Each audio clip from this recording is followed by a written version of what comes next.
Today we're back with Pathfinder Wrath of the Righteous guides for unfair difficulty. We're going to do Water Elemental on this video.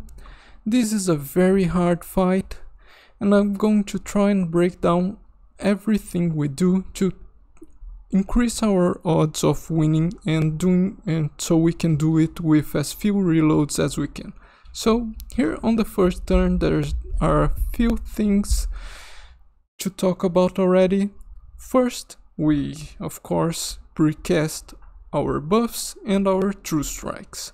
Buffs are nothing much: enlarge person on Scylla and Wendwag. Our main character has also enlarge person, but lead blades and mutagen from alchemist on top of that. We are also using power attack. It's just a +3 damage, but it might come in clutch. Camellia doesn't do much in this fight, besides trying to demoralize the water elemental, and this way she would help our leopard tank a bit. As you can see, we start the fight by charging with our leopard, and I know charging gives you a -2 penalty to AC, but by charging, we guarantee that we won't be hit for flat-footed AC on the first turn. And at the end of the day, the odds of Water Elemental rolling a higher initiative than our Leopard and just one-shotting him by targeting flat-footed AC on the first turn are much higher than the odds of Water Elemental hitting our animal companion, even with the -2 bonus from charge. So, charging, as strange as it may seem, is the best option for tanking in this fight.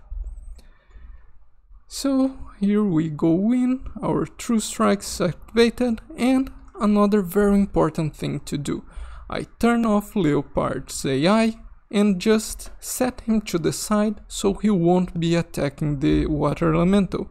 The reason for that is because Water Elemental has an ability which, whenever he gets attacked by a natural weapon, an unarmed strike, or a touch attack, a melee touch attack specifically, the attacker has to make a saving throw or suffers 1d6 of cold damage. And if you are unlucky enough so that your animal companion rolls a 20 and hits Water Elemental, and on top of that the cold damage you take is just 1d6, but if you roll a 6 damage on unfair difficulty it gets doubled to a 12, and our leopard only has 11 health. So I actually had one try while recording this guide where my leopard animal companion hit the Water Elemental and killed himself with 12 cold damage for hitting the Water Elemental. I had completely forgotten about this mechanic, and yeah, it's actually something important to remember. Turn off your leopard's AI so he doesn't kill himself. Here, as you can see, we get some pretty nice hits in, and Water Elemental is almost dead on the first turn. We kind of got some high rolls for damage, but you don't need to roll nearly as high as we did here to get the kill. And as you can see, we mostly miss on just once, and okay, this is important, our Leopard's AC and the odds of us getting hit. As you there is the blur 20% miss chance. On top of that, the Water Elemental has to roll a 12 on the first turn because of our charge, and on following turns he'll have to roll a 14 or higher. That, combined with blur, gives us a decent chance of survival.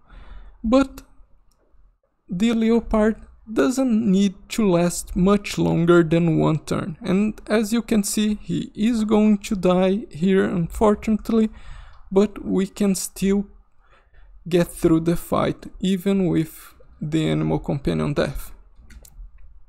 You can raise your chances of survival with animal companion if, instead of fortune for Camellia, you had chosen defensive luck.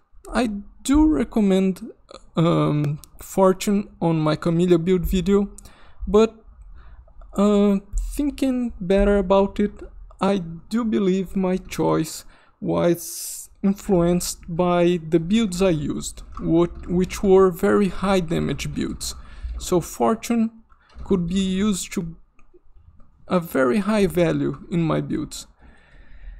And if you don't have as high of a damage party as I do, maybe protective luck is going to be important, because those extra turns of tanking you could get can make more of a difference. Here, as you can see, our leopard dies, he doesn't last long, and now we just bail. What we want to do is try to run until we are able to cast True Strike with our damage dealers again, and then go all at the same time and finish off the water elemental. So we run, we get some pathfinding issues with the door, but then we are able now to cast True Strike. Our turn counters reached 0, and because I don't want to get stuck on a second door, I sent Scylla and Windwalk to the other side. Now we just have to wait until we are able to attack, and we turn. So unless we roll 1 now, water elemental is dead, and we get lucky, don't roll a 1. So overall, our chances of winning are relatively high, and that's because even if Leopard doesn't last much longer than a turn, we can still pull it through. I'm going to go over the builds. They are on my channel and I already showcased them on my Hosilla build guide, but you can pause here and check out what I chose for each companion. As I mentioned, for Camellia we got Fortune, but if you have a lower damage party, especially a caster, which mostly is going to hit with magic missiles at this point in the game, you probably will do better with protective luck. So that's it for the video. I hope you enjoyed. This is a pretty reliable way to beat water elemental, and it can be done with different parties. I did something similar on an alchemist playthrough I'm doing, but on that playthrough I did take protective luck with Camellia, just because the alchemist doesn't do as much damage. Actually, the alchemist is mostly just feeding True Strike infusions to the party, and we don't have nearly as high damage as our melee folks build here. And I was able to pull through, but protective luck did make a big difference there, because we didn't have enough damage to finish water elemental in just 2 or 3 turns. We needed more tanking out of Leopard. So this strategy should be able to still be used with different builds. The only thing I'm not sure about is casters, because casters early game have such a low damage. Magic missiles probably going to be your best option against water elemental, and you need a lot of magic missiles to get you there. Water elemental has over 100 HP, so I'm still struggling to find a reliable strategy to beat a few fights in shield maze with casters without, all the cheesing of resting and resetting combats after rests. But I'm still confident that there might be a way out there to make casters able to beat shield maze without cheesing. If you know of a way, let me know in the comments, I'd love to hear. But that's it for this video, and until the next one, I hope you have a good time.